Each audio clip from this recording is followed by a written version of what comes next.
Have you ever wondered, why are there people who walk into a crowded room, smile politely for a few sentences, and then quietly leave early? Why are there people who are not lacking friends, not lacking attractiveness, not hard to approach, yet still choose to spend their weekends alone? And why do they not look lonely at all? In fact, they look very steady. We have grown used to a prejudice. Being alone means sadness. Being alone means disconnection. Being alone means there is something wrong. But after many years of observing, talking, and going through my own periods of stepping back from the noisy world, I realized something completely different. There is a group of people who choose silence, not because they were left behind, but because they have learned how not to abandon themselves. They are not avoiding society, and they simply do not let society determine their worth.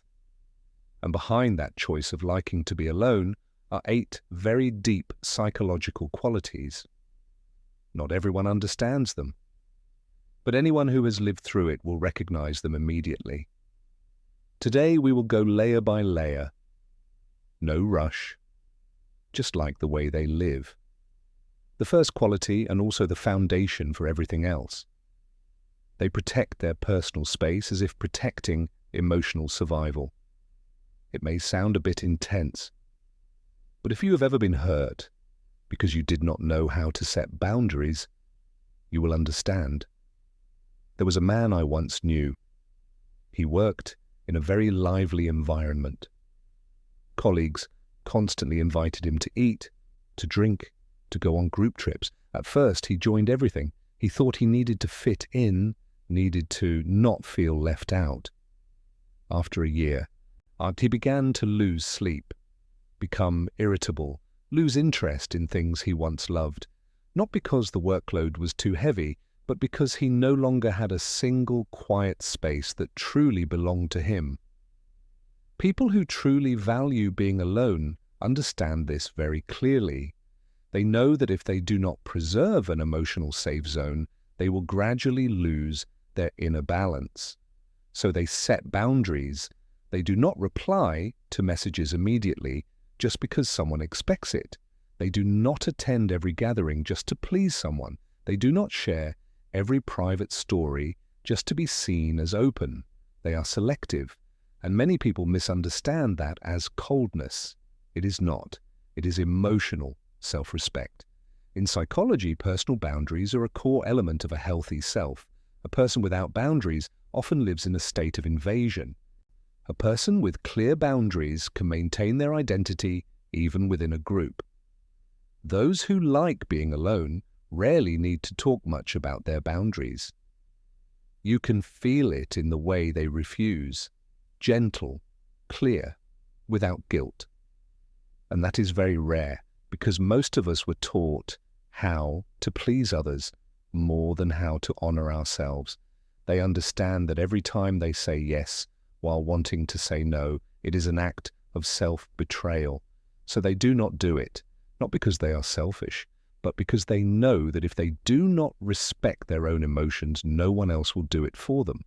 And that quiet self-care is a form of strength, not loud, but enduring. The second quality, they value time like someone who has once lost it. Have you noticed those who truly like being alone rarely live in a state of killing time, or they do not scroll aimlessly for hours just to forget the feeling of emptiness.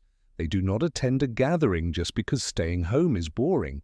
They do not agree to a meeting simply out of fear of disappointing someone, because to them, time is not something to fill.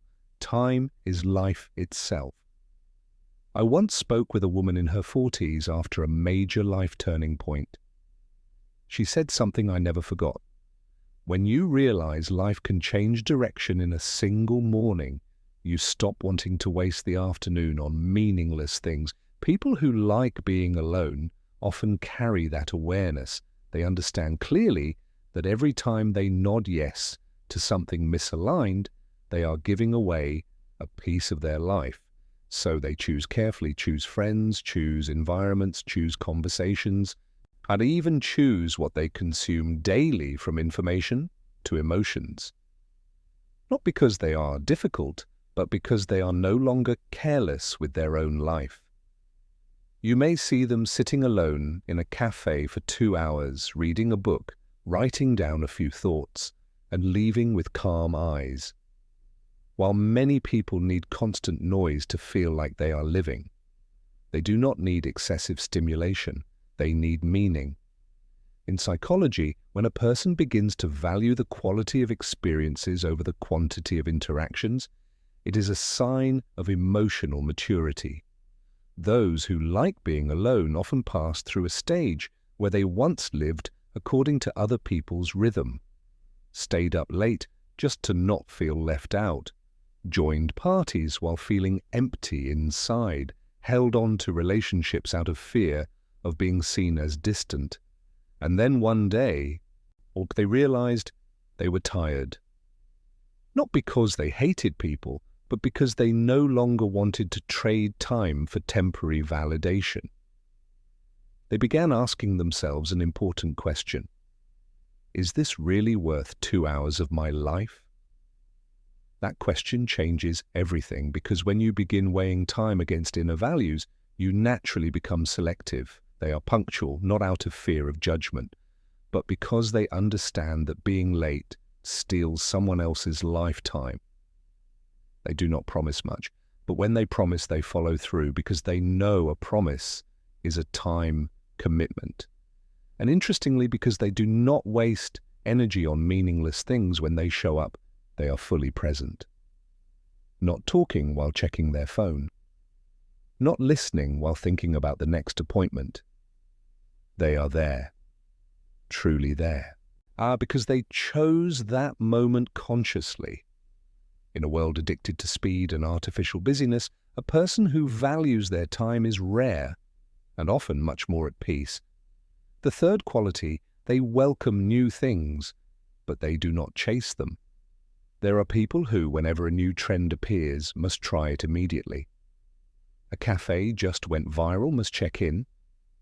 A travel destination is hot, must go. A new investment trend must join. But those who like being alone are different. They do not reject the new, but they are not dragged by it. They learn a new skill out of genuine curiosity. They visit a new place because they want to feel it. They read a book because it touches a question inside them, not because they fear falling behind. I once had a friend. While the group was excitedly discussing catching the trend of a new business model, he listened carefully, then smiled and said, "I need more time to think. Not everything new is suitable." It sounded simple, but it takes strong inner grounding to say that in a crowd full of excitement. People who like being alone often share one thing. They have their own rhythm. They do not let society's speed determine their growth. Because they understand something important, growth is not about running fast. It is about going in the right direction. In psychology, those with a clear internal value system are less influenced by social comparison pressure. They do not need constant proof that they are updating. They update internally. Maybe they do not post every trip, do not detail every achievement, do not announce every step forward, but they are moving quietly, persistently, and most importantly, they truly experience. Have you noticed? Some people travel everywhere but cannot remember how they felt. Some people know many people but do not truly understand anyone. But those who like being alone, they can sit on a bus for 15 minutes, look out the window, and think about something that changes their entire perspective on life. They do not need constant stimulation to feel alive. They need depth. Because when you are comfortable with silence, you begin to hear your inner voice more clearly. And that voice helps you distinguish real curiosity from the fear of being left behind. They may not show loud excitement before a big change, but when they decide to step into something, they have thought deeply. No rush, no display, no audience needed. That is not passivity, That is self-mastery. The fourth quality, which they have a very unusual kind of confidence, not loud, not proving, not dependent on applause. You will not see them fighting for the spotlight, not arguing just to win, not broadcasting every achievement for validation. But when they speak, people listen, because their confidence does not come from being better than others. It comes from understanding themselves. I once met a senior manager. In meetings, she was not the one who spoke the most. Sometimes she stayed silent for a long time, but when she spoke, the room paused, not because of her title, but because she spoke slowly, clearly, and without wavering. Later, I asked her secret. She smiled. I don't need to know everything. I just need to know clearly what I think. That is the difference. People who like being alone have many hours of dialogue with themselves. They know where they are strong, where they are weak, where their limits are, and what hurts them. When you understand yourself clearly, you are less afraid of external judgment, because you have already judged yourself honestly. In psychology, sustainable confidence does not come from achievements. It comes from internal consistency. When words, thoughts, and actions do not contradict, stability appears naturally. Those familiar with silence often develop that consistency because they are not swept away by constant noise. They have space to self-observe. They can sit after an argument and ask, did I react because my ego was touched or because my principle was violated? They can look at their mistakes without collapsing. They are not perfect, but they do not avoid themselves, and that creates a very deep confidence. Not I am better than you, but I am okay with myself. The fifth quality, they are deeply loyal, not the loud kind, not the flowery promise kind, but the quiet kind, solid like stone. They may not have many friends, not dozens of weekly appointments, not appear at every gathering, but if you are one of the few they keep, you will understand true attachment. I once saw a friend like that. He rarely texted sweet words, but when someone close faced a crisis, at 2 a.m. he stood at their door and said only, "I'm here." That was enough. They do not open their emotional door easily because they understand the value of their energy. They do not want shallow connection, not relationships built on temporary benefit, not conversations just to fill emptiness. So when they choose someone, it is after careful thought, and once chosen, they do not let go easily. Or they love with awareness, they care through actions. Remember small details you once mentioned, help quietly without being asked. Guard your secrets like their own, but understand this, their loyalty comes with clear standards. They cannot tolerate fake behavior, repeated betrayal, being used, not because they are harsh, but because they are capable of being alone. They do not stay out of fear of loneliness. If they are beside you, it is because they want to be, not because they need to be. The sixth quality, they truly feel comfortable being alone, not pretending, not used to it, but genuinely comfortable. They can spend an entire evening without speaking to anyone, turn off the phone, brew tea, sit quietly, and not feel lacking. For many, silence is frightening, but they do not need noise to soothe insecurity, or because they have faced it. Being alone is not always pleasant at first, but by going through that discomfort, real peace emerges. They understand that silence is not absence, it is presence with oneself. And in that quiet, creativity is born. Independent thinking grows, critical reflection deepens. The seventh quality, they empathize deeply, but selectively. They observe more than they express. They notice subtle changes in tone, a fleeting glance, a pause slightly longer than usual. They do not ask, "Are you okay?" Casually. When they ask, they truly want to know, and they have the patience to listen. They understand hidden pain, unspoken fear, smiles that conceal emptiness. They do not offer empathy to everyone, not because they are cold, but because empathy requires energy. Yet when you enter their circle, you are heard, in a rare way. Act without judgment, but without interruption, without rushing advice. The eighth quality, they have a sharp observing and analytical mind because they are used to looking more than speaking, listening more than reacting, feeling more than judging.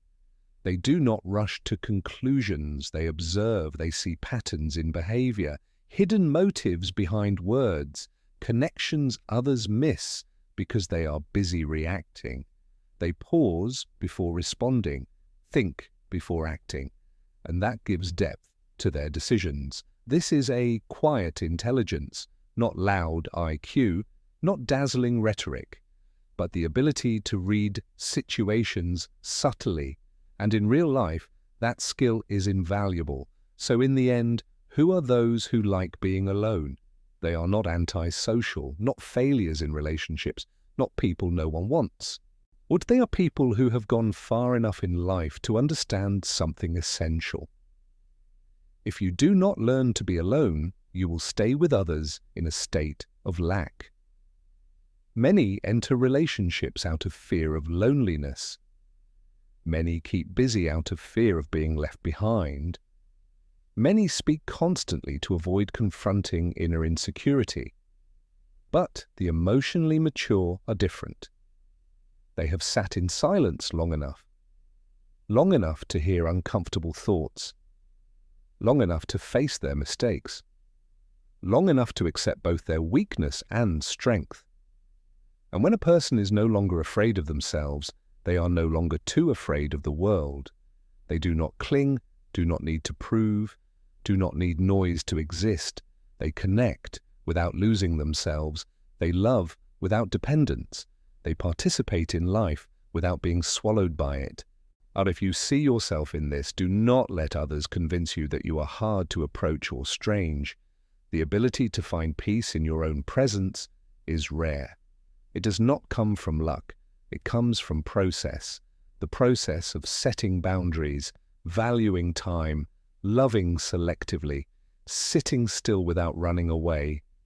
And if you know someone like this, cherish them, because they are not beside you to be filled. They are beside you because they truly choose you. And if you are still learning how to be alone without feeling lonely, be patient. The silence may feel uncomfortable at first, but once you pass through it, you will discover a different kind of strength. Quiet, steady, needing no proof. And that may be one of the clearest signs of emotional maturity.